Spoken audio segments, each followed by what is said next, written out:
Any second. All right, here we are, SharkCast Pod special edition, going live into different places. We think potentially. My good friend Dan Nichols on the other end. My name is Sam Shinazzi, an OG from 2015. SharkCast Pod, monumental day for the mighty Cronulla Sutherland Sharks because we're playing in 3 grades, more or less. The first grade that we have played has just finished a whopping 14 points to nil win to the NRLW team. First hit out for the year. 3 o'clock, we've got the Jets playing. 5:30, the headline event, I would like to say, which is the Cowboys game up in Townsville. But we thought we'd jump on and talk about the NRLW for first, and then we'll get into some other stuff if we have time. And I guess if people are watching at all, they can send us some messages and we'll try and jump on and get them up there. But anyway, Dan, this is about you and me and the NRLW. I thought a pretty good hit out. Yeah, mate, it was. I mean, 14-0. What's you can't come on here and criticise them at all. It's worth remembering it is the first game. So, and those of us that live in the Shire would attest that the weather's pretty gross out there. Congrats to anyone who went down. I fully wussed out. The boys that were going to jump down, one of them's got a cube, one's got the flu. It just wasn't meant to be. But look, scrappy game at times, mate, but 14-0 for the Sharks, considering we spent most first half defending our own line, it's pretty impressive. Absolutely. And our first clean sheet in our second season, which is awesome. And that first half was great. Like the tries down the left specifically from Tonagato, your girl, just absolutely tearing it up. And the attack looked pretty good in the first half. Yeah, it did. That left edge. I spent all off-season talking about how dangerous the right edge was. So, of course, all 3 tries came down the left. But, mate, Tonagato is all class. I mean, anyone who knows her knows what she can do. And I thought the overlap, which we saw, which we've been screaming for in, the first grade, came down the left. And Jada Taylor, beautiful ball, Cassie Staples, who scored a double. I just watched the interview real quick. She very humble. But what a game from her out on that left edge. Yeah, it wasn't humming by any stretch. But, I mean, we had 4 chances in the first half, scored 3 tries. That's a pretty good strike rate. Yeah, and I was really impressed with the defence in both halves. Obviously, clean sheet, yes, obvious statement. But just a lot of a couple of our tries came from tackle overs. I mean, the Cowboys were not great, it has to be said. But it's their first hit out. That's fine. They'll get better. But difficult conditions, rainy, wet, slippery conditions, which we saw in the second half, which is fine. I think both halves were a great hit out for the team. First half a bit more slick in attack, second half just defending most of the second half. Who stood out for you as far as performers go? This is going to be very, very biased, but Brooke Anderson, she sits proudly behind me.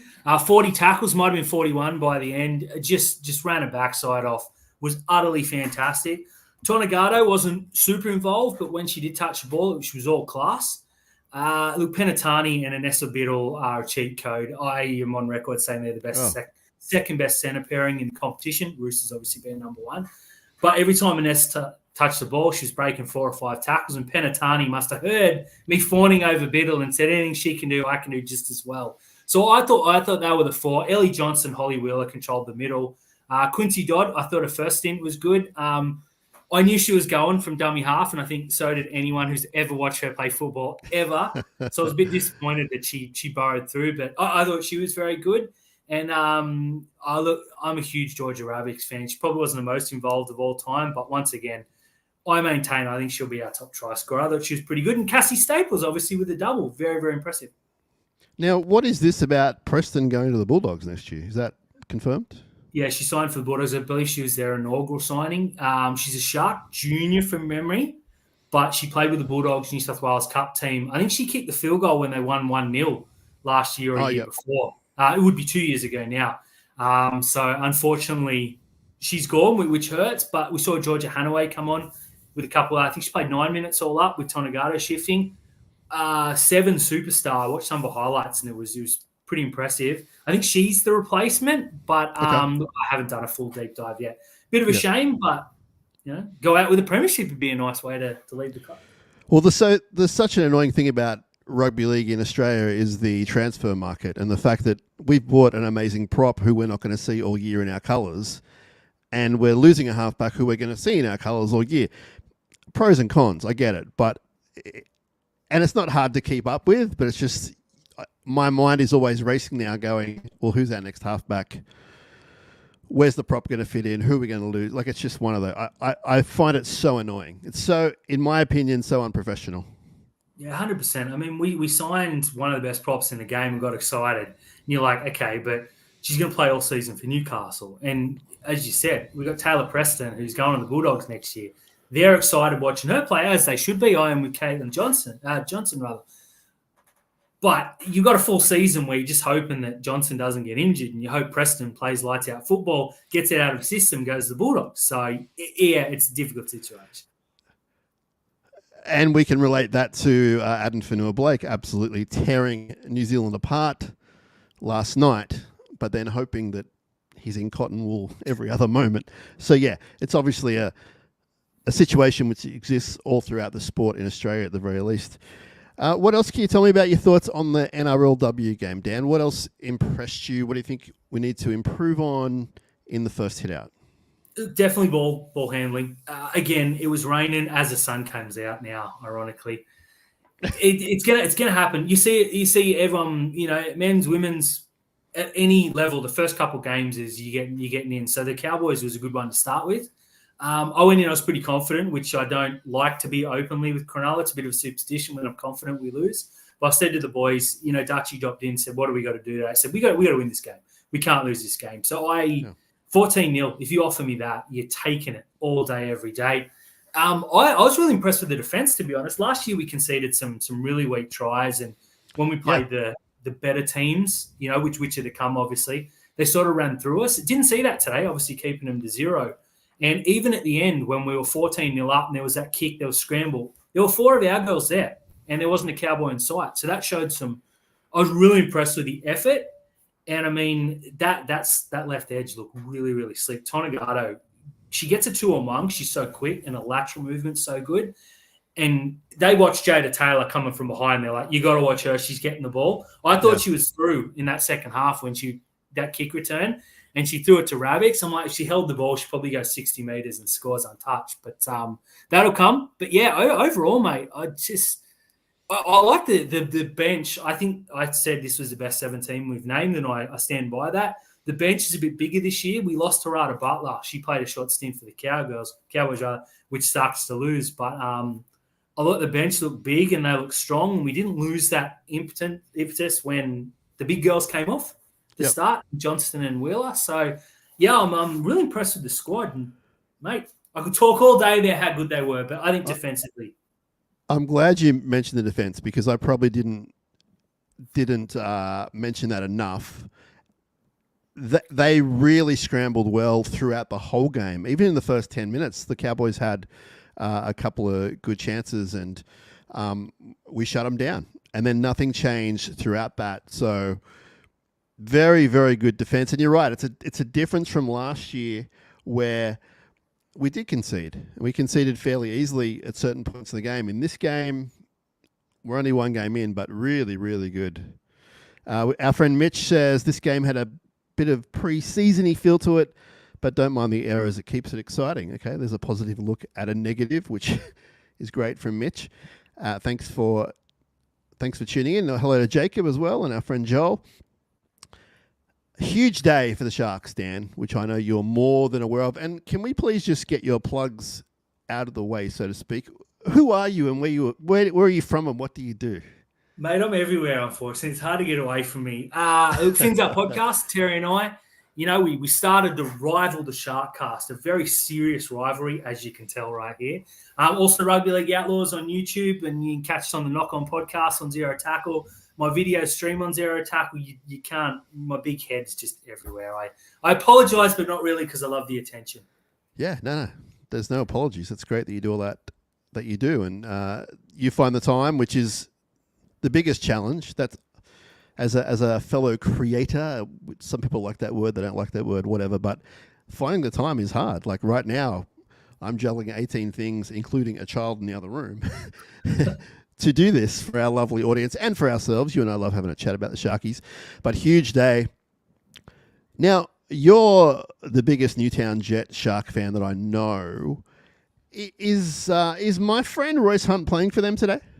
Well, in the statement, it said that he would run out for the Jets, which he and Huge Tukes are going to run out. If I'm Parramatta, I'm calling in sick. Like, they're the two blokes you don't want running at you in the sunshine and at Henson Park. Yeah, I'm keeping an eye. I've got the Twitter open. It's probably an hour too early for the side, but our 20s actually kick off in 6 minutes as well. They're playing the catch-up game at Henson, so it's wall-to-wall Sharks today. Yeah, I expect Hunt to play. He was in the earlier stuff. They said there's a few photos on the Jets. I'm trying to do 10 things at once, but that's frightening if he runs out with Huge Tukes. Because there are some conspiracy theories out there which I want to shoot down. I've had people message me and ask me about things as to why he's not up in Townsville. And what I understand to be the absolute truth is that he was too sick to travel with the team. He had a virus of some sort, flu, virus, call it whatever you want. But that must have come good if he's going to be playing with the Jets this week. Yeah, there's a big difference between flying 2.5 hours up to North Queensland and driving 20 minutes to Henson Park. So, and I think they left on Wednesday or Thursday, so he would have been sick at that point and went, well, we're not going to take you. And there's obviously protocols there. There's other guys that can come in and out, which we'll get to. But so if Royce plays for the Jets today, which I guess I kind of hope he does, just to have a great hit out, but there's nothing sinister there. Some of our listeners, like yourself, Dan, go to dark places and theories and conspiracies. As far as I'm aware, there's nothing happening there that's bad. But so we've got that happening. Then we've got the 5:30 game, and that's the NRL game. And we have two debuts, NRL debuts. And that is Liam Eisen and Jaden Beryl. And some people, including the players involved, have been waiting for that debut for years. And on the other side of the thing, they probably didn't think that this debut was coming so soon. So it's a really beautiful mash of young versus old, so to speak, and a pretty special time, like win, lose, or draw. This is something they'll remember forever, their friends and family, and it's a pretty big deal, right? It's a huge deal. I mean, Liam Eisen, if you told me pre-season he's going to debut in whatever, round 21, yeah, for sure. Yeah. Well, for Newtown. This is a kid who could go back to Flegg next weekend, was tearing it up, stepped up and played New South Wales Cup because Kay Dykes is injured and has been so good that they couldn't ignore him for a first-grade debut. I'm stoked for the kid. He's so good. I just hope that everyone remembers that he is 18 or 19. I think he might be 19. And he could play Flegg this week. So if he goes out and he doesn't play particularly well, let's not say, oh, his career's over. People have been saying he's a Dylan Edwards clone for a long time since he's played for St Mary's. And he is. He's not particularly big. He's 19. He's got 2 off seasons in the gym ahead of him before he plays regular first grade rugby league. But, mate, this guy, I put him down for 200 metres. That's probably jumping the gun, but I'm happy to say that. And both Terry and I've got $10 on him to score a try because his support play is spectacular. On the other end, I can't believe Jaden Beryl doesn't have 20 NRL games to his name. He's the best hooker in New South Wales Cup by a while. He's NRL already. He's a big body. You know, when we've seen him play those trial games, he's been pretty classy. I don't think he played particularly well this year, but you know, this is a bloke who's been in and around that squad, and I've been calling for 12 months to put him in because Brayley's played 300 games in a row. There's going to be a game where he does get the flu or he stubs his toe or something does happen. To get him in today is just brewing tactically. Yeah, it's interesting in that he's replacing one of the biggest bodies that we have and one of the biggest bodies in the NRL. So we know that he's a good hooker, but he can also play that middle just as well. And I think in this case, he won't be replacing Brayley. I could be wrong, but I think he might just come on as a middle. And then, I don't know, if we're winning by 1 million, maybe he goes to hooker. I'm not sure. But it's a huge deal for him, and I want to see what he's got at this level. I've never been an advocate to throw him into first grade personally unless the situation was warranted. But I'm super happy to see him debut for us. He's earned it, and I want to see what he can do with the big boys. I don't think he'll let us down. I think he'll have a really strong game. And on Liam Eason, that's just an incredible story. And if anyone says anything bad about this guy at the end of the game, I'm personally going to come around and bop you, because you would have to be the most negative of the negative to really bring this story down, because young kid, people are going to get shocked when they see him, Dan, how small and how young looking he is. Like, they're going to be, and I say that, you know, being respectful to him. I'm not having to go at anything about him, but he's a young looking dude. Yeah. But he's tough as nails. Like, I've seen him, like you have, at the Newtown level. I've seen him at lower level. I've seen him at training. He's not going to back down. He will not back down. And we don't have any affiliation with any betting companies like your good self, but you're right. Like, if people are partial to an anytime try score a bet or whatever, first or last, whatever you want to do, he's probably going to get one, because his strength is backing up. He's excellent at backing up, and he can do a whole bunch of other things, but he's not quite in the Dylan Edwards creative line break assist, try assist mold. It doesn't mean he can't do it. It doesn't mean he won't do it. But I'm looking at him just to play a safe game, but absolutely be backing up. I want to see 200 meters, etc. I think that's his strength. Yeah, most of his highlights for Newtown have come in his running and his support play, as most young fullbacks do. He does have a slick passing game. I wouldn't put it in the... it's hard to find an NRL comp because this kid hasn't played a single second of NRL yet. So we'll come back to that in a couple of weeks. But I'm confident in the. I mean, it's $10. Who cares? But I'm confident that he'll score a try. We've seen so many players score on debut, but his support play. Look, I'm a big Will Kennedy fan, but his support play is a little bit lacking. I think Ison's support play is head and shoulders above, but Kennedy's under the high ball. Like, Ison's what, a metre 60, 80 or something. He's small. He's on the small end. He's Ryan Pappenhausen's height. Think of it that way. And he weighs 8 kilos less. So you got to keep that in mind when he goes up for the ball. Also, when he goes into contact, look, rookies make errors. I mean, Ronaldo Mulatalo had the worst debut of all time. It's turned out okay.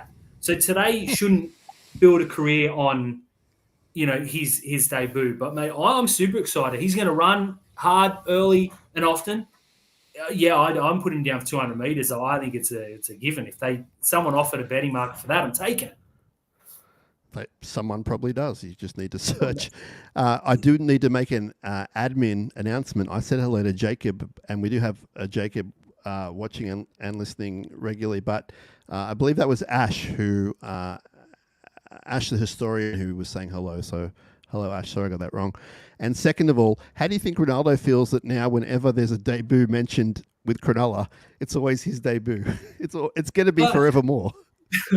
It was the way it happened. I don't think he's just gonna embrace that. It was a last minute thing. I think someone was injured in the warm up or something, wasn't it? Dude, and then it was a last second thing, and you know who it was.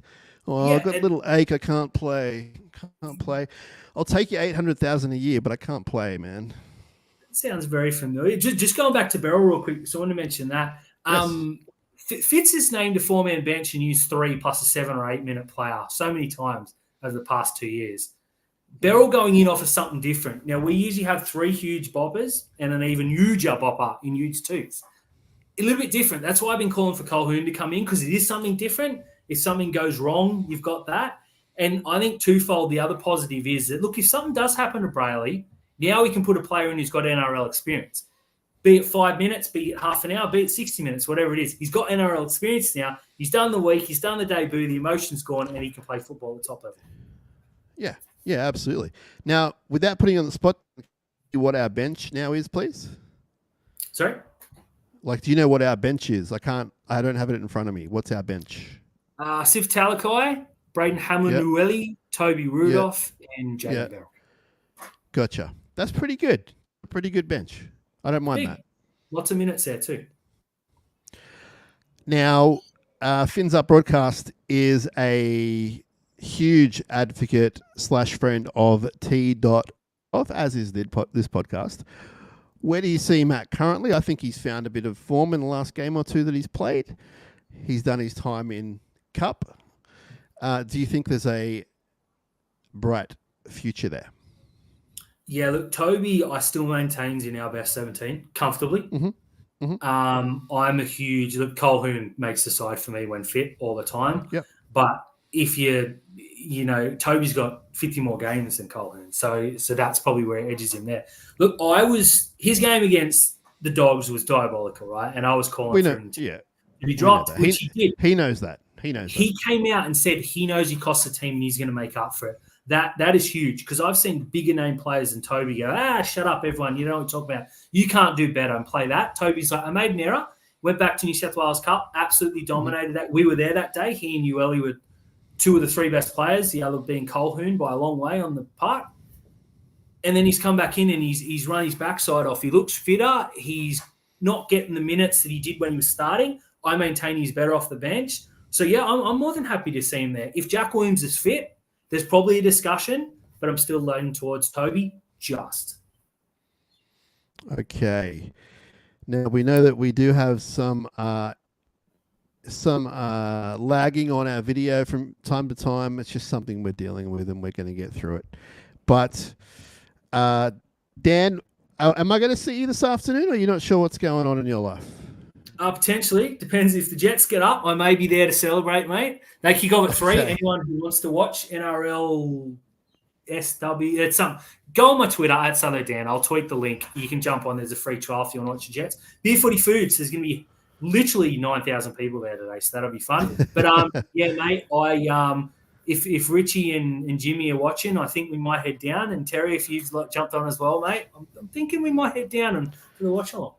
Well, this new tool that I have at my fingers is amazing. Watch this, Dan. Watch what I do. Bam. Mitch is going to be down there. So what we're talking about, if you don't know, is that we're going to have a gathering down at the greatest place on earth, the Royal Motor Yacht Club in Port Hacking. It's technically just sort of a little bit past Woolooware. You'll find it. Look it up. Put it in the Google Maps. And it's a great, friendly, welcoming place. And we're going to have a bit of a gathering. Low-key. No fuss, no banners, no cakes, just a few of the SharkCasters and a bunch of Sharks fans. There'll be other people at the club, but we're going to be in the one area. It's called the Mariner Bar. It's just out the back. Just ask if you're not sure where to go. They'll send you down our way. If you have any issues getting in through the front door, just say you're with SharkCast and you're going to have a SharkCast party viewing spectacular. Come down. We'll be there from 4:30, definitely 4:30. Mitch is going to be there. Dan and his mates hopefully will be there. And a whole bunch of other people. And it's going to be a good time. And we're just going to simply watch the game and enjoy it. When we win, we'll sing the song. I'll definitely get the song going. And then we'll just see how the night travels. But everyone is welcome. Whatever your background, whatever, we want to see you. Come down and have a good time with us. And at the very least, you'll have a few laughs, win, lose, or draw. We are going for the win, though. Dan, let's wrap. But thank you for your time. I know you're a busy dude, and you've got wall-to-wall rugby league happening today. And we will talk to you, I'm sure, another time. But I do want to see you this afternoon if you can make it down. I know that you get emotional when the Jets win, lose, or draw. But I'm hoping extra hard they win so that you come down. So we'll see. No pressure, but we'll see how you go. Mate, thank you. It's an absolute pleasure. Now, I committed before I knew Mitch was going. Now, those that don't know, I'm not a big fan of Mitch's. I'm a huge fan of Mitch's. He's one of the greatest blokes of all time. Look, I'm gonna almost certainly be there, mate. I'm really looking forward to it. Go the Jets. Go the Sharks. We're 1-0. Plus, they won last night, so we're 2-0. I want the Flag, who kick off 8 minutes ago. Good luck to the boys, plus the Jets, plus the Sharks. I want a perfect weekend, and nothing less will do. Okay. Thanks, everyone, for watching, for listening. We're going to put this up on the podcast. I might chuck it over to Dan as well if he wants to do something with it. And we will keep experimenting with both dialogue of the English language and with streaming and such. But we'll talk to you soon. Have a great day. Come down the Yacht Club after 4:30 if you're around. Love to see you. Up, Dan.